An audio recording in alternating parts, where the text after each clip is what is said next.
بسم اللہ الرحمن الرحیم نحمدہ ونصلی علی رسولہ الکریم اما بعد۔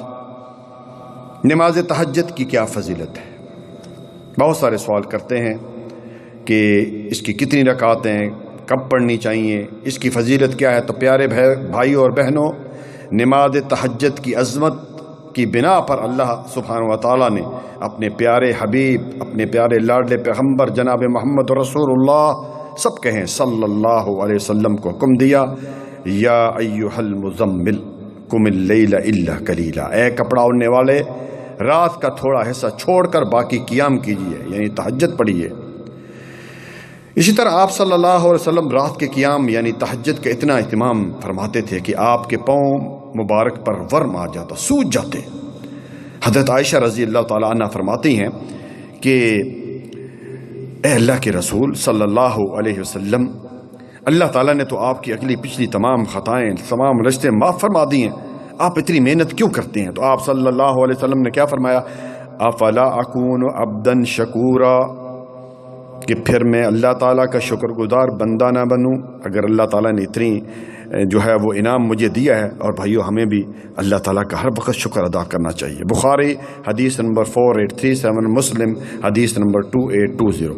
دوسری حدیث حضرت عبداللہ بن سلام رضی اللہ تعالیٰ عنہ بیان کرتے ہیں کہ میں نے آپ صلی اللہ علیہ وسلم سے جو سب سے پہلے حدیث سنی وہ یہ تھی، یا ایھا الناس افشوا السلام واتموا الطعام وصلوا الرحام وصلوا باللیل والناس نیام تدخلوا الجنت بالسلام، مسلم، ابن ماجہ، ترمذی، کہ اے لوگو سلام کو عام کرو، لوگوں کو کھانا کھلاؤ، اپنے رشتہ داروں کے ساتھ صلہ رحمی کرو، اور رات کو جب لوگ سو رہے ہوں تو نماز پڑھو۔ کون سی نماز؟ تہجد کی نماز، سلامتی کے ساتھ جنت میں چلو۔ سبحان اللہ۔ فرض نمازوں کے بعد سب سے افضل نماز کون سی ہے؟ آپ صلی اللہ علیہ وسلم نے فرمایا، حضرت ابو ہریرہ رضی اللہ تعالیٰ عنہ اس حدیث کے راوی ہیں، افضل الصلاة بعد الفریضہ الصلاۃ اللیل، رواه المسلم حدیث نمبر 1163، کہ فرض نمازوں کے بعد سب سے افضل نماز کون سی نماز ہے؟ تہجد کی نماز۔ آگے چلتے ہیں۔ حضرت سہل بن سعد رضی اللہ تعالیٰ عنہ بیان کرتے ہیں کہ حضرت جبرائیل علیہ السلام نبی صلی اللہ علیہ وسلم کے پاس آئے اور کہنے لگے، یا محمد صلی اللہ علیہ وسلم، عیش ما شئت فإنک میت، آپ جتنا عرصہ چاہیں زندہ رہیں، آخر کار آپ کو موت ہی آنی ہے۔ بھائی یہ سب کا عقیدہ ہے کہ آپ صلی اللہ علیہ وسلم اس دنیا سے چلے گئے، آپ کو بھی موت اسی طرح آئی، اور جس سے چاہیں محبت کر لیں، آخر کار آپ صلی اللہ علیہ وسلم اس سے جدا ہونے والے ہیں، اور آپ جو چاہیں عمل کر لیں، آپ کو اس کا بدلہ ضرور ملنے والا ہے۔ اور پھر کہا، اے محمد صلی اللہ علیہ وسلم، شرف المؤمن قیام اللیل، کہ مومن کا شرف قیام اللیل میں ہے، اور اس کی عزت لوگوں سے بے نیاز ہونے میں ہے۔ سلسلۃ الحدیث صحیحہ حدیث نمبر 831۔ آگے چلتے ہیں۔ قیام اللیل کا سب سے افضل وقت رات کا آخری تہائی حصہ میرے بھائیوں، تاہم رات کے ابتدائی حصے میں بھی اور درمیانی حصے میں بھی اور آخری حصے میں بھی تہجد پڑھنا جائز ہے۔ آپ صلی اللہ علیہ وسلم نے تمام جو ہے وہ رات کے پہلے حصے میں، درمیانی حصے میں جو ہے تہجد پڑھا ہے۔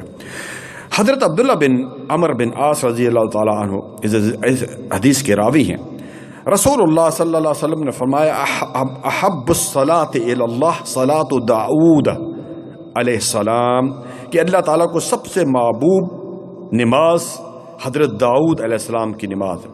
وَكَانَ يَنَامُ نِصْفَ اللَّيْلِ وَيَقُومُ الثُّلُثَ، وہ آدھی رات سوتے تھے اور اس کا تیسرا حصہ یا آخری حصہ تھا جو تھا وہ قیام یعنی تہجد پڑھتے تھے۔ بخاری 1979، مسلم 1159۔ حضرت عائشہ رضی اللہ تعالیٰ عنہا سے سوال کیا گیا کہ آپ کی تہجد کی نماز کتنی تھی؟ تو آپ رضی اللہ تعالیٰ عنہ نے فرمایا کہ رسول اللہ صلی اللہ علیہ وسلم رمضان میں اور اس کے علاوہ تمام مہینوں میں، رمضان ہو کہ غیر رمضان، 11 رکعات سے زیادہ نہیں پڑھتے تھے۔ بخاری حدیث نمبر 1147 اور مسلم حدیث نمبر 738۔ اسی طرح آگے چلتے حضرت ابو دردہ رضی اللہ تعالیٰ عنہ اس حدیث کے راوی ہیں کہ نبی صلی اللہ علیہ وسلم نے فرمایا جو شخص اپنے بستر پر اس نیت کے ساتھ آئے کہ وہ رات کو اٹھ کر نماز پڑھے گا، یعنی تہجد کی نماز پڑھے گا، اس نے نیت کی، سو گیا، پھر اس پر نیند غالب آ گئی یہاں تک کہ صبح ہو گئی، نہیں اٹھ سکا، تو اس کے لیے اس کی نیت کے مطابق اجر لکھ دیا جاتا ہے، اور اس کی نیند اللہ تعالیٰ کی طرف سے جو ہے وہ صدقہ بنا دی جاتی۔ سبحان اللہ، یہ اللہ تعالیٰ کی میرے بھائیوں کریمی ہے، موسلادھار بارش ہے اللہ کی قسم۔ نسائی حدیث نمبر 687 وصحل البانی نے اس کو صحیح کہا۔ آگے چلتے ہیں، حضرت عبداللہ بن عمر بن العاص رضی اللہ تعالیٰ عنہ بیان کرتے ہیں کہ نبی صلی اللہ علیہ وسلم نے مجھے فرمایا، یا عبداللہ لا تکم مثل فلان کان یقوم اللیل فترک قیام اللیل، بخاری حدیث نمبر 1152، مسلم حدیث نمبر 1159، کہ اے عبداللہ تو اس فلاں شخص کی طرح نہ ہو جانا جو پہلے قیام اللیل کرتا تھا، یعنی نماز پڑھتا تھا تہجد کی، اور پھر اس نے چھوڑ دی، اور ہم لوگوں نے چھوڑ دی۔ دیکھیے ہم رمضان میں پڑھتے ہیں اور اس کے بعد بالکل پورا سال ہی نہیں پڑھتے۔ اسی طرح میرے بھائیو آگے چلتے ہیں، اور آخری حدیث غالباً کی حضرت ابو امامہ رضی اللہ تعالی عنہ اس حدیث کے راوی ہیں، کہتے ہیں کہ نبی صلی اللہ علیہ وسلم نے فرمایا، علیکم بقیام اللیل فإنہ داب الصالحین، کہ تم ضرور تہجد کی نماز پڑھا کرو کیونکہ وہ تم سے پہلے صالحین کی روش ہے، اور تمہارے لیے اپنے رب کے قرب کا وسیلہ ہے، گناہوں کے مٹنے کا ذریعہ ہے، اور گناہوں سے بچنے کا سبب ہے۔ ابن خزیمہ اور حدیث نمبر 1135۔ سبحان اللہ، کتنے فائدے ہیں بھائیو، کہ اللہ تعالیٰ یعنی پہلے جو لوگ تھے وہ صالحین تھے، اور ان کی روی یہ تھے، وہ تہجد پڑھتے تھے، یہ گناہ بھی مٹ جاتے ہیں، اللہ تعالیٰ کے انسان قریب بھی ہو جاتا ہے اور گناہوں سے بچ بھی جاتا ہے۔